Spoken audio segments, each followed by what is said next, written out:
you, the leader, who has the sole responsibility to set the temperature, the tone, the tempo, and the culture of the organization.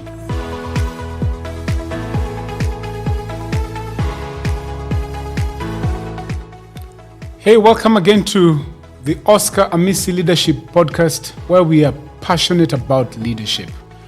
We build and equip people with high capacity tools to drive societal transformation. We are persuaded that if we can take care of the leadership question, we'll be able to sort out so many things that are happening around us, either in church setting, either in a corporate setting, in a political setting. Many things are falling, and we are seeing them fall because of faulty leadership. And that's why it's important for us to start having leadership conversations so that we can start leading wherever we are. I told you last week, you don't need a title before or after your name to be able to lead. You can lead where you are. Join us in this leadership journey. Again, as usual, we call upon you if this is helping, benefiting you. We trust that you will be able to subscribe and share this podcast to as many people as possible. You'd want to know that we are on the major podcast platforms. We are on Google Podcasts, we're on Apple Podcasts, we're on Spotify.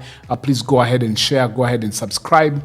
We're on YouTube also. Go to a YouTube channel and be able to, like the page, like the channel, share the channel, then go ahead and subscribe so that we can reach as many people as possible. We've been talking about empowering, and today we get to bring a close to our empowerment podcast that we've done for the last couple of weeks. And last week we were able to bring in the three critical steps, three critical things that need to happen for there to be effective empowerment. We challenged you last week and said, be an empowering leader. An empowering leader develops intentionally. And don't just develop, they train, they equip, but they go a step further and they believe in the people they're developing to an extent of giving them a platform for them to be able to execute that which they are learning. We said an empowering leader does not raise followers. An empowering leader raises leaders. You see, when you raise followers, you'll give them a task. You'll even go as far as giving them a position, but you never give them authority. Empowerment is simply enabling somebody to make decisions and to take action. Empowerment is giving people power, delegated authority to take tasks and to make decisions. We told you, if you're that kind of a leader who has to make all the decisions in the organization, there is a problem. There's a huge problem. You've got to delegate some certain decisions, decision-making responsibilities to people that you're developing. You do that, you'll be developing leaders because you're helping them to learn, to grow, and to get to even believe in themselves. We told you these three critical things. The first one was time. You've got to learn to spend time with your people. Give them not just a passive proximity to yourself, but it's got to be active, whereby you can be vulnerable, allow them to ask questions, allow them to pick lessons when they look at how you're handling people, handling situations, relating with people of all kinds. They're able to pick lessons. We told you last week that, listen, there are more lessons that are caught in leadership than could ever been taught in a class. We told you not just, allowing them that, but you've got to allow them to speak into the vision. They'll be strategizing for vision. Encourage creative expression. Encourage creative expression. And we also told you, allow them to learn and to pick values from you. You spend time. Then the other aspect was training. That training is critical. You've got to intentionally take them through a training process that is step by step. And we told you that training has several components, at least three key components. There has to be education, which is really about information. What information do they need to be better? There has to be equipping, which is really about skills and tools. What tools do they need for them to be able to maximize and fulfill the vision of the organization? There has to be experience. What platforms am I building for them to be able to thrive and to grow as leaders? So time, training. And the last week we introduced temperature, or setting the tone, which is really my creative way of talking about modeling culture, modeling and empowering culture. We told you last week that culture starts from the top. As a leader, it's your responsibility to set the tone, the temperature of the organization. Culture is developed and modeled by the leader. In fact, we told you last week that culture is the personality of the leader. We said it's so critical that the leader takes time to build an empowering, healthy culture in the organization. In fact, the fulfillment of the vision of the organization is so dependent on the kind of culture that you build as a leader. Nothing affects an organization's progress like the culture of that organization. You can have the best vision, the best strategy, but we've been told in the past that culture will eat vision and strategy for lunch and even for breakfast. It won't see the light of day. Culture, we told you last week, is the personality of the leader. It is the behavior of the leader. In fact, if you want to know the personality or the behavior of the leader, look at the culture of the people they are leading. Then you will know this is how the leader is all about. Culture is so powerful that if you don't put your tabs on it, you don't take care of it as a leader, then, like we said earlier, your vision will not see the light of the day. We told you it's different from vision and strategy because vision is about outcomes. It's about the bottom line. It's about the future of the organization, the destination of the organization, how the organization grows. Culture is about people, the most important asset in the organization, how people are treated, how people feel valued, how people relate with one another. Culture is about people. Culture, if toxic, you may not be able to touch it, but you'll smell it. You can smell it. If it's toxic, it dampens the morale of the people who are working and the people you're developing. If it's a disempowering culture, people are not stimulated. People are not pumped up for work. People are there for what they are getting, but they don't feel a sense of belonging because the culture is toxic.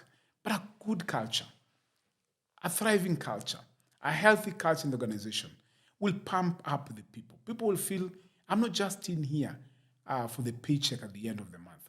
I'm here because I understand the vision. I have bought the vision. I feel like I'm part of this vision. In fact, I feel like I'm a co-owner of this organization, of this vision.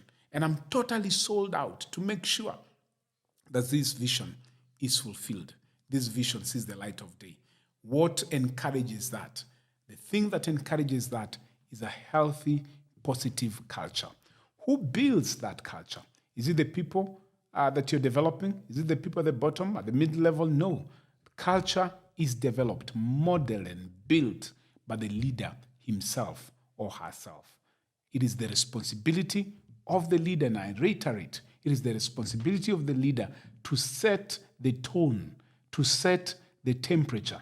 The leader determines whether it will be a negative temperature, whether it will be a disempowering temperature, or whether it will be an empowering temperature, whether it will be a disempowering culture, or whether it will be an empowering culture. That's the work of the leader, not the people that you're leading. It is your work. You've got to move heaven and earth, do everything to set the kind of culture that you want to see in your organization. It is your work. It is your responsibility. We looked and defined culture last week. Today we want to finish our talk, our conversation on culture by looking at the benefits of an empowering culture. Why is it so critical for you to build an empowering culture? What benefits? What is the importance of you as a leader putting your finger on this, putting your money and investment in building an empowering culture? And I say off the gates, number one benefit will be the fruition, the success of the vision. If you don't do it, there'll be no success to your vision. But let's pick a few benefits. And I told you culture is about people. Because when the culture is right, people feel valued. When people feel valued, they work harder. They get pumped up. There'll be less politics in the office. If you want to know the culture is disempowering, it is toxic, you listen to the amount of politics in the office. People backstabbing each other. People don't having anything good to say about one another. But if the culture is positive, there'll be less politics. Energy is not diverted. Energy is focused on the right thing. There's no dysfunctionality in the organization. People are playing as teammates. There's a lot of collaboration and relationship because people know the goal is more important than the role I'm playing in this organization. That comes as a result of an effective, healthy, thriving culture. I told you, it brings a greater sense of teamwork. It raises satisfaction levels. People have a sense of belonging. People have a sense of ownership. People are aligned to the vision. You're not in a situation whereby everybody is doing their own things. People pulling in different directions. So there's proper alignment to the vision of the organization. In all the aspects and the divisions in the organizations and the departments in the organization, everyone is aligned. Why? Because the culture is healthy. It is not toxic. You see, when the culture is good, there's humility in the organization. People are humble. People treat each other well. People are able to value one another. There's no competition. People are complementing one another. Those are some of the benefits of a good, positive culture in the organization. The results then will be seen because culture and results cannot be separated.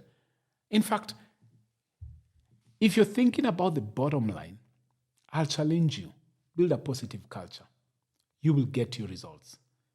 But if you just work to build the results and you don't work on the culture, you'll always be wondering, how come I don't get? How come people are not as productive, are not as hardworking as they're supposed to be? You see, when culture is good, people are always looking forward to the next day to go to the office. When the evening hits, they're like, when am I coming back to this space? When am I coming back to this organization? Because I need to do that which brought me here. Because the culture is good. Culture is like fuel that propels an engine. And an engine is able to run faster, and achieve maximum result. That's what culture is. When the culture is good, we don't just focus, like I said, on products and outcomes. You start to focus also on the progress and the well-being of the people. People feel that they are valued. People feel that they're respected. People feel a sense of belonging. Listen to me, you that is watching and listening to this. Build a positive culture as the leader.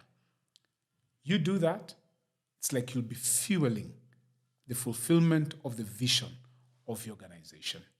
Don't you think anybody else will come and do that? No. It is you, the leader, who has the sole responsibility to set the temperature, the tone, the tempo, and the culture of the organization. The benefits of a positive culture are immense. The leader builds the culture. The people model after what the leader is building. A healthy, thriving culture is about the people. A healthy, thriving culture is about the values of the organization.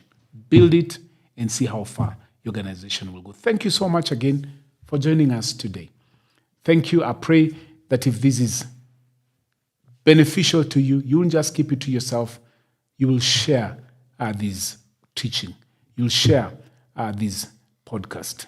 Subscribe. Go to our YouTube channel, Oscar Amisi Leadership Podcast. Go ahead and subscribe and share it to as many people, especially those who are in a leadership space. Go to Spotify. Go to Google Podcast. Go to Apple Podcast.